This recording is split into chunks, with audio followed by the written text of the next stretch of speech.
Hey friends, if you wish to fix NETERR CERT authority invalid on Chrome, then please watch this video. I will guide you through the resolutions. Now here's what you need to understand. This issue is most probably not with Chrome. It's either with the website's own certificates or with the date and time on your system.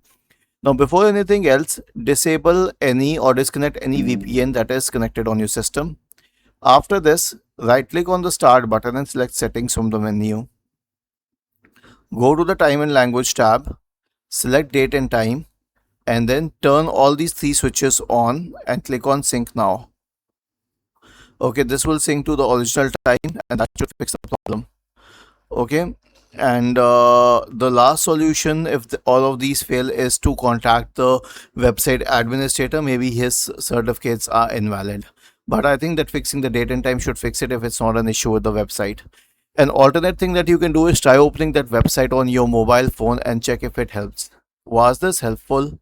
If yes, then please subscribe to the channel. If not, then let us know in the comment section of the video on how we could help you further.